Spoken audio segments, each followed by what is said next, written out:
오늘 성경 이 말씀 본문은 사실은 18절부터 시작하고 있습니다. 이 18절에 보면 두 사람이 등장을 하는데 이 두 사람 다 예수님을 따르겠다고 그렇게 이야기를 합니다. 그런데 이 두 사람을 향한 예수님의 대답은 조금씩 다릅니다. 첫 번째 사람이 예수님께 말씀하기를 선생님 어디로 가시든지 저는 따라가겠습니다. 이렇게 얘기를 했어요. 그때 예수님의 대답은 이랬습니다. 여우도 굴이 있고 공중의 새도 거처가 있지만 나는 머리 둘 곳이 없다 하셨습니다.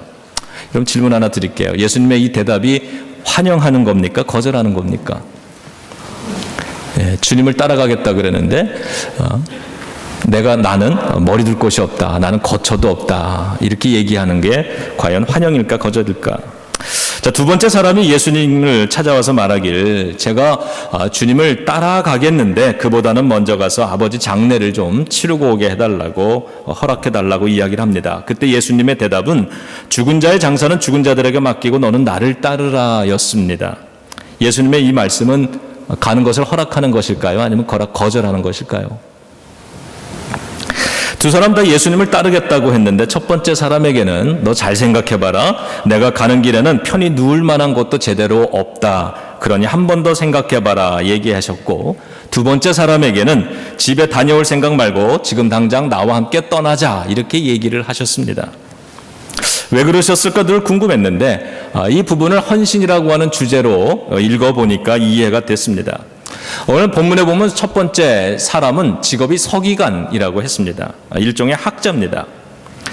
제가 가지고 있는 이 서기관에 대한 편견을 가지고 분석해 보면 첫 번째, 이 서기관은 자기 나름대로의 종교적이고 학문적인 틀이 너무 강한 사람입니다.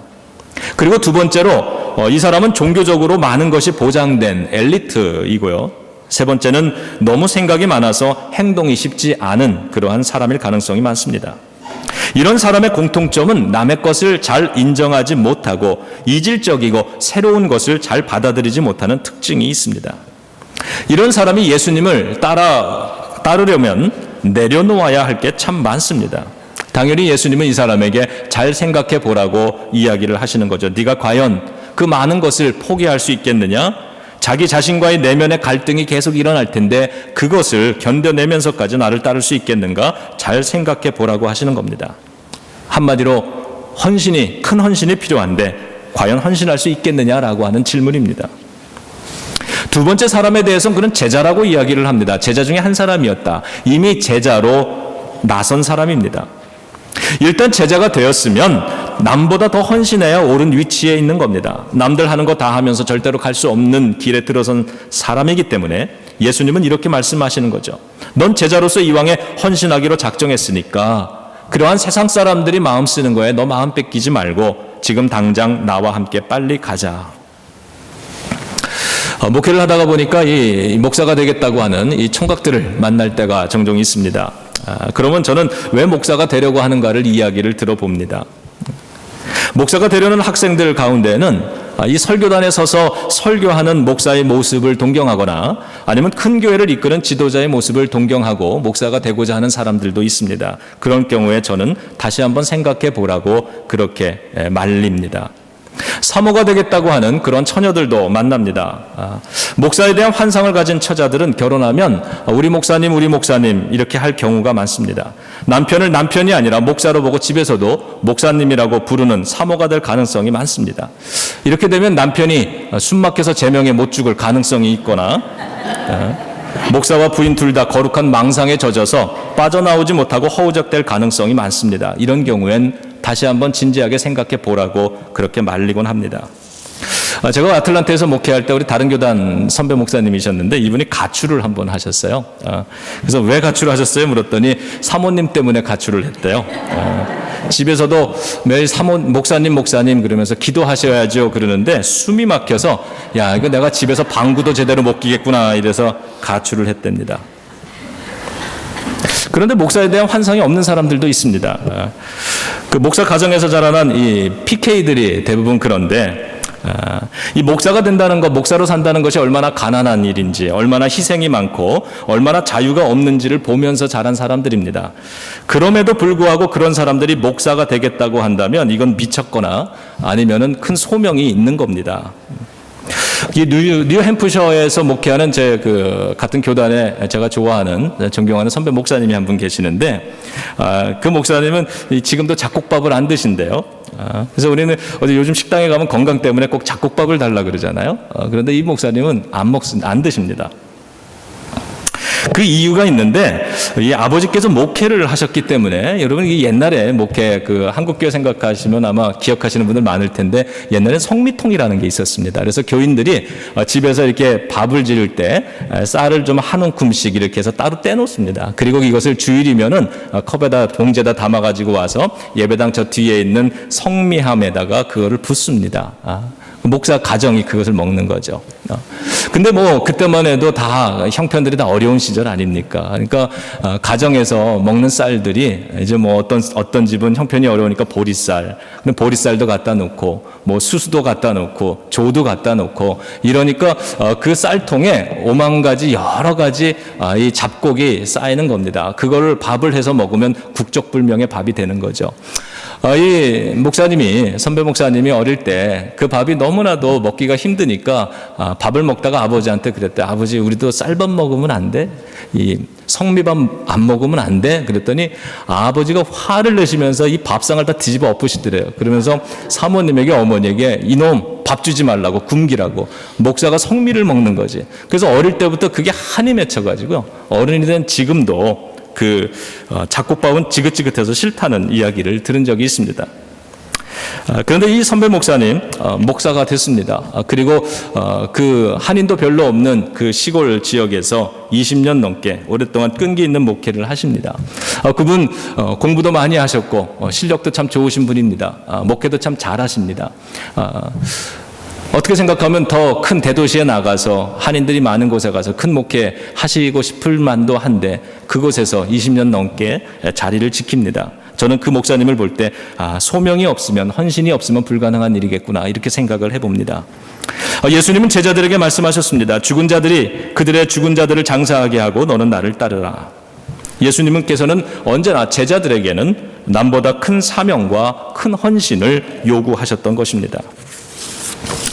메리 크라울리라고 하는 사람이 이런 이야기를 했습니다. 헌신하는 한 사람이 흥미만 가진 100명보다 낫다. 저희 옆에 분들을 좀 축복해 주시죠. 흥미가 아니라 헌신입니다. 이렇게요. 네.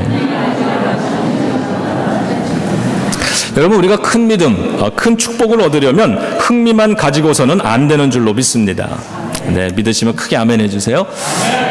흥미만 가지고는 안 된다는 겁니다. 주님을 향해 흥미만 가진 사람은 조금의 헌신만으로도 만족하지만 주님을 향해 큰 믿음을 가진 사람은 큰 헌신으로도 불만족하는 줄로 믿습니다. 여러분, 불만족하는 여러분 되시길 바랍니다. 조금의 헌신만 하고도요, 투덜대는 사람들이 있습니다. 조금 일하고 투덜투덜 되는 겁니다. 믿음에 대한 흥미, 교회에 대한 흥미, 예수님에 대한 흥미 위주로 신앙생활을 하기 때문이라 생각합니다. 하지만 큰 헌신을 감당하면서도 늘 감사하다고 말하는 사람이 있습니다. 이런 사람들은 예수님께 자기의 인생 전체를 맡겨본 사람일 것입니다. 예수님께서 내 인생을 받으시고 내 인생에 동행해 주시고 내 인생을 축복해 주실 줄로 믿고 예수님께 다 걸어보는 그러한 큰 믿음의 사람, 큰 헌신의 사람, 그러한 저와 여러분들 되기를 주님의 이름으로 축원합니다.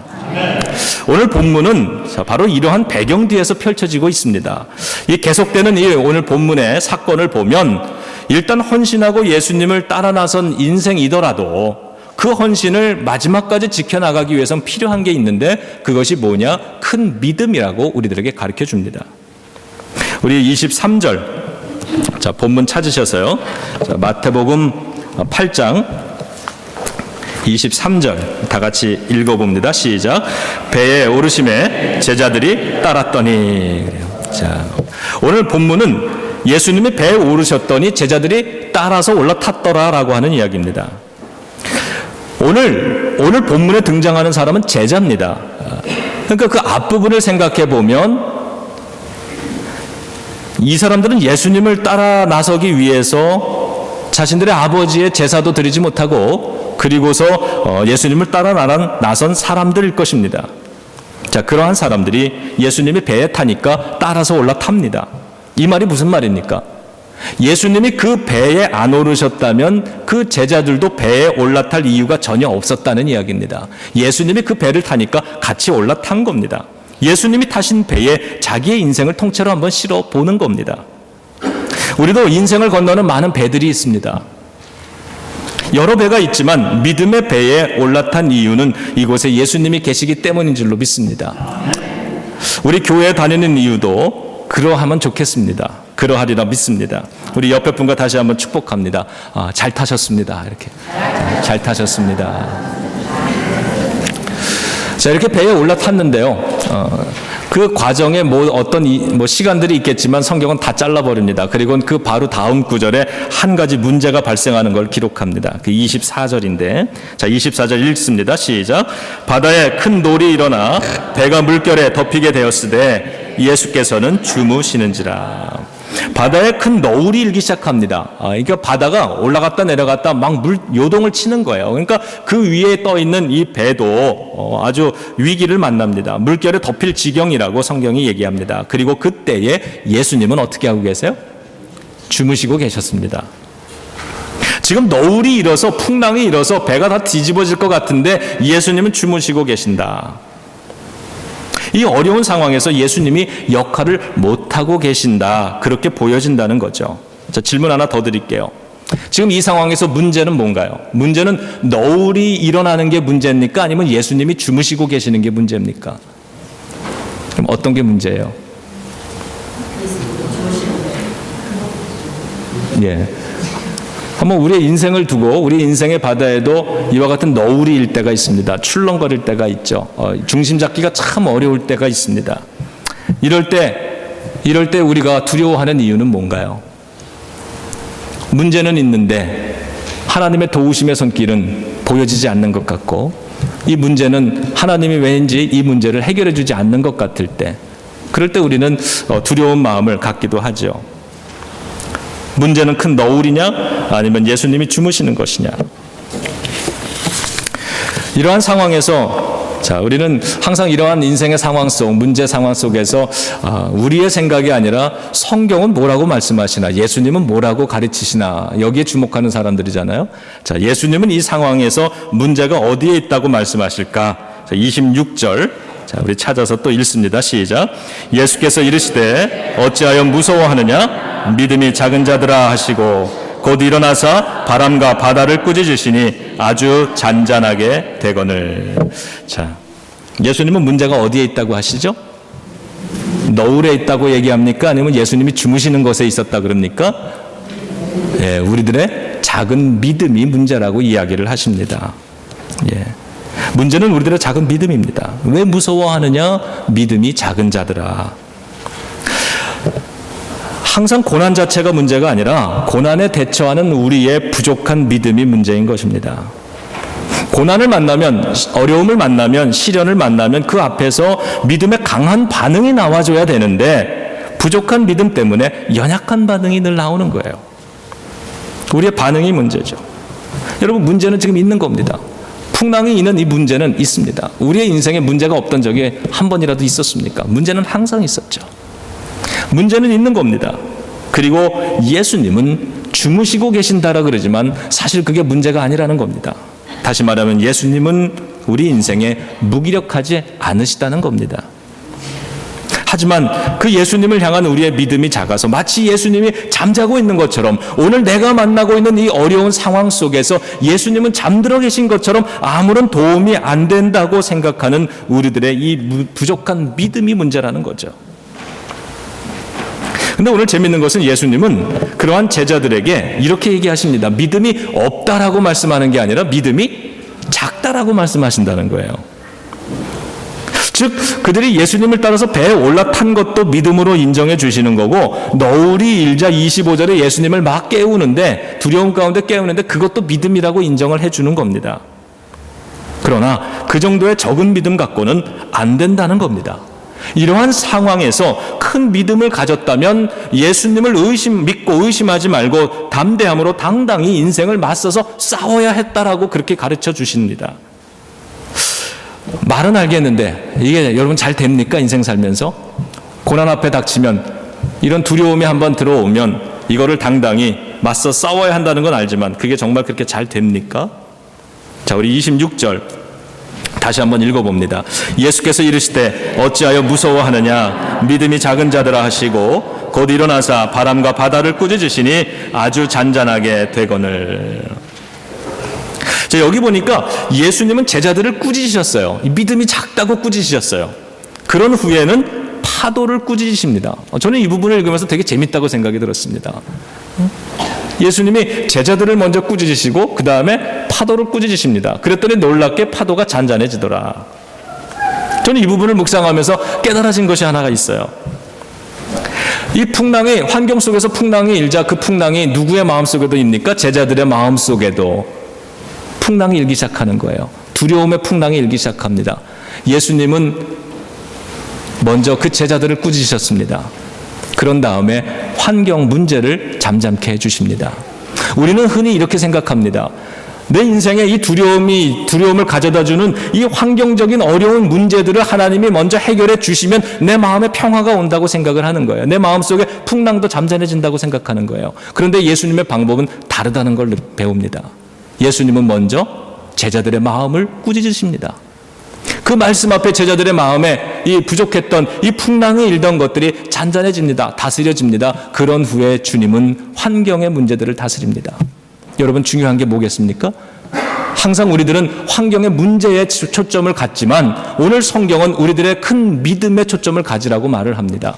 우리가 믿음을 가지고 이것을 이겨내면 어려운 풍랑 인생의 문제들이 있지만 그것을 우리가 믿음으로 예수님과 동행하는 이 믿음으로 우리가 이겨내면 하나님께서도 우리의 환경에 있는 문제들을 해결해 주시는 줄로 믿습니다.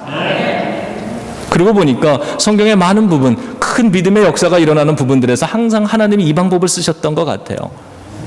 이 홍해바다 앞에 섰을 때 모든 사람들이 마음에 일어나는 이 마음에도 홍해바다가 생기는 겁니다. 불가능의 바다가 생긴 거예요. 다 안 된다고 얘기한 겁니다. 다 넘어갈 수 없다. 약속의 땅에 갈 수 없다. 애굽으로 돌아가자라고 얘기를 했던 겁니다. 그렇잖아요.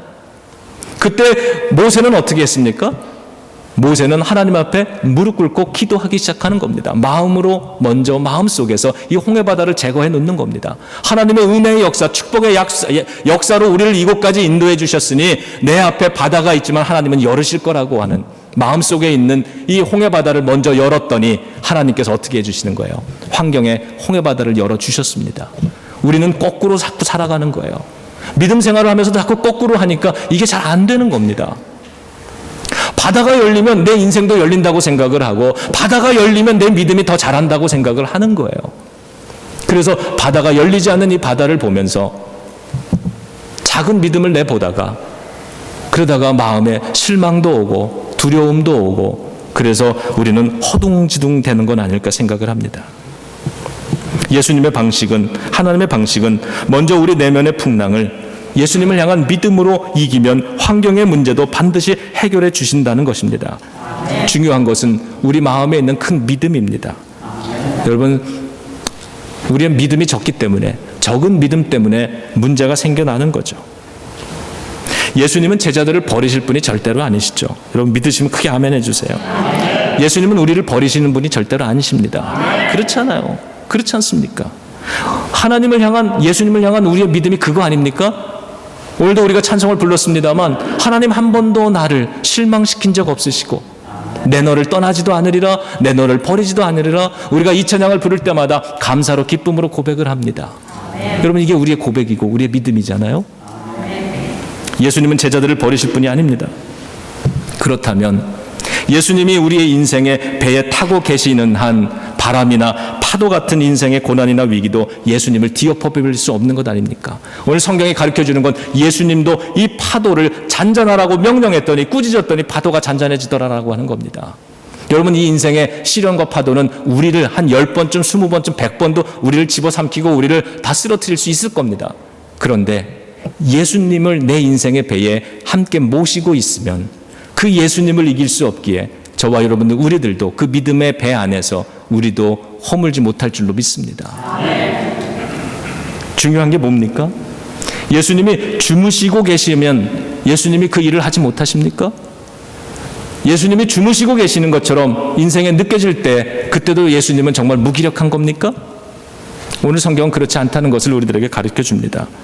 여러분, 예수님이 꼭 무언가를 해주셔서 내 인생의 이 파도를 다 일일이 해결해 주셔야만이 우리는 안심하고 살 수 있는 게 아니라는 겁니다. 예수님이 이 자리에 함께 계시는 것만으로도 우리는 이길 수 있는 겁니다. 그렇지 않습니까? 내 인생에 주님과 동행하는 게 중요한 거 아니에요?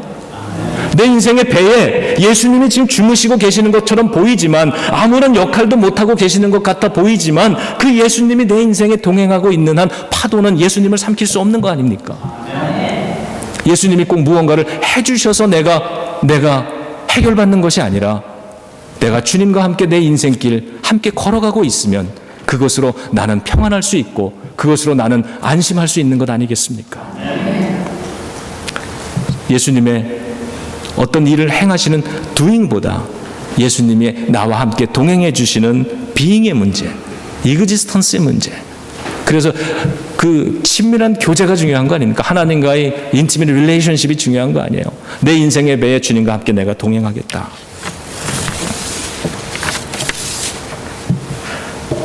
하나님 한 번도 나를 실망시킨 적이 없으시고 언제나 공평과 은혜로 나를 지키셨네. 오 신실하신 주, 오 신실하신 주, 내 너를 떠나지도 않으리라, 내 너를 버리지도 않으리라 약속하셨던 주님, 그 약속을 지키사 이후로도 영원토록 나를 지키시리라 확신하네. 여러분, 오늘 이 사건의 결과가 어떻습니까? 오늘 이 본문의 결과마저 읽고 우리 끝내겠습니다. 26절에 보면 예수님이 꾸짖자 아주 잔잔하게 되었습니다. 풍랑이 잔잔해졌습니다. 내 마음의 풍랑도, 그리고 이 바다의 풍랑도 다 잔잔하게 됐습니다.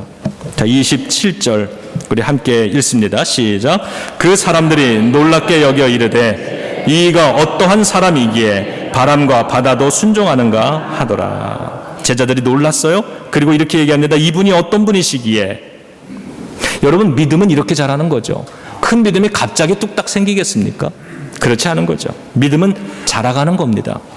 그런데 이 믿음이 큰 믿음이 되어가기 위해선 세 가지가 필요하다는 것을 아는데, 자, 첫 번째 경험이고, 두 번째는 체험입니다. 그리고 세 번째는 깨달음입니다. 경험은 인생 고난 만나는 경험입니다. 이들이 지금 인생 바다를 걸어가다가 하나님과 함께, 예수님과 함께 바다를 가다가 풍랑을 만나는 경험을 하게 됩니다. 여러분, 그런데 이 경험이 경험으로 끝나면 안 되는 거예요. 내 인생의 어떤 고난, 어려움, 위기, 이러한 것을 단순하게 경험만으로 끝나면 남는 건 상처밖에 없습니다. 해결되지 않은 상처들이 남으면 우리는 자꾸 인생이 불쌍해집니다. 심파가 나는 여러분, 인생에 심파가 생기면 안 되는 거예요. 내 인생 너무 불쌍해. 내 인생은 왜 이렇지? 이런 거요. 우리는 인생의 수많은 경험들을 합니다. 인생의 파도의 경험들을 합니다. 우리는 신앙생활을 하면서 가능하면은 이 고난들을 다 피해가는 게 좋다고 생각을 하는데, 그게 은혜라고 생각을 하는데, 성경에서는 하나님은 때때로 하나님의 백성들에게 고난을 허락하실 때가 있다고 합니다. 이 고난을 만나면서 우리는 경험을 쌓는 겁니다. 그런 다음에 이 경험이 체험이 돼야 되는 거예요. 체험으로 연결이 돼야 되는 겁니다. 무슨 체험입니까? 예수님으로 인해서 이기는 체험입니다. 오늘 풍랑을 만났는데 인생의 고난과 아픔이라고 하는 경험이 내 삶 속에 들어왔는데, 이 경험의 한가운데에서 나와 함께 하시는 그 예수님으로 인해서 이것을 내가 이겨냈다고 하는, 극복했다고 하는 체험이 생겨야 되는 거죠. 여러분, 이 체험이 많기를 주님의 이름으로 축원합니다. 이 체험의 이야기들을 우리는 간증이라고 이야기를 하죠. 그러면서 마지막 세 번째 깨달음이 생기는 거죠. 이 제자들이 그러지 않습니까? 저분이 누구이길래? 저분이 과연 어떤 사람이길래 파도도 잔잔해지느냐? 예수님을 깨닫는 겁니다. 예수님이 어떠한 분이신지 그거를 인생 속에서, 그들은 인생의 바다에서 깨달았습니다. 자, 우리도 인생의 고난을 만나는 경험이 있습니다.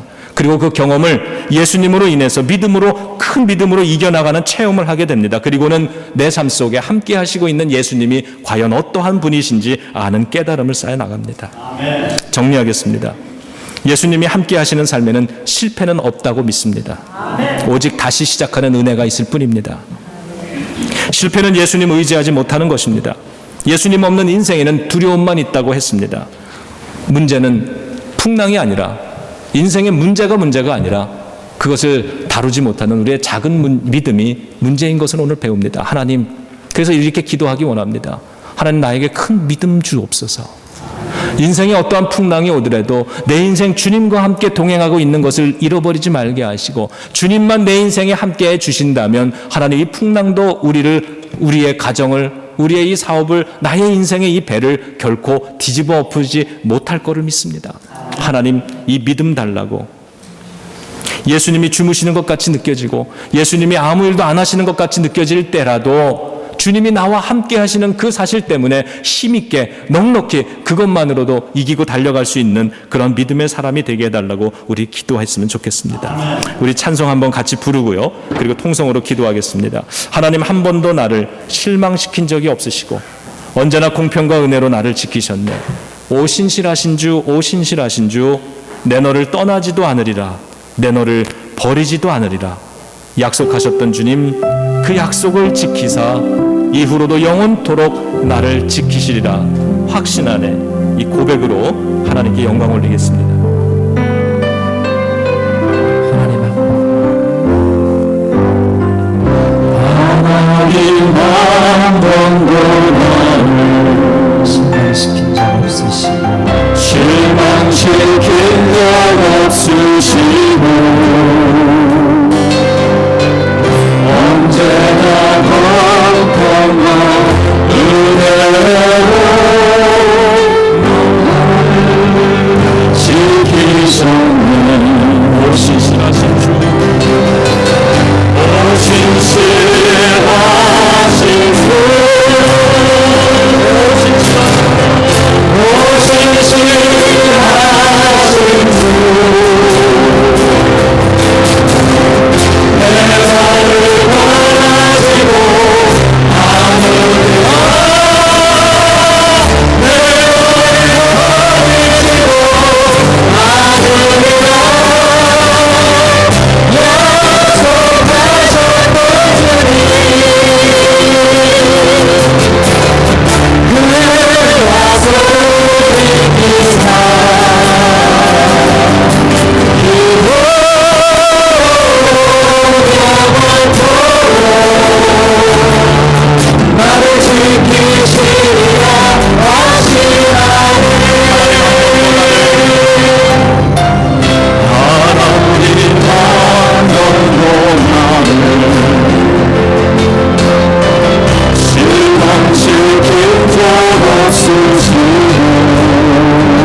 말씀을 기억하면서 우리 통성으로 기도할 텐데요. 자, 결단의 기도를 하겠습니다. 하나님, 큰 믿음으로 이 땅 살아갈 수 있기를 원합니다. 하나님, 내 안에도 언제나 문제가 일어나는 풍랑일 때마다 두려워하고 떨며 하나님 움츠려드는 그러한 삶이 아니라, 그러한 작은 믿음이 아니라 하나님 큰 믿음 가지고 살기 원합니다. 하나님을 위해서 큰 헌신을 드리기 원하고 그 헌신을 내 인생 마지막까지 끌고 나갈 수 있는 큰 믿음이 있기를 원합니다. 하나님, 우리에게, 우리의 자녀들에게, 우리 이 교회에게 이 큰 믿음 달라고, 내가 이 큰 믿음으로 살아가겠다고 그렇게 다짐하며 오늘 이 시간부터 하나님의 이 큰 은혜의 역사가, 하나님의 동행하시는 은혜가 내 삶 속에 언제나 함께 하기를 원한다고, 그렇게 주님과 걸어가기를 원하는 분들, 자, 이제 다시 한번 우리가 통성으로 기도할 텐데요. 자, 그런 결단을 가지고 자리에서 일어나셔서, 원하시는 분들은, 결단하는 분들은 자리에서 일어나서 우리 함께 통성으로 기도하겠습니다. 우리 주님 주여 크게 세 번 부르짖고 우리 간절히 기도하겠습니다. 주여, 주여, 주여.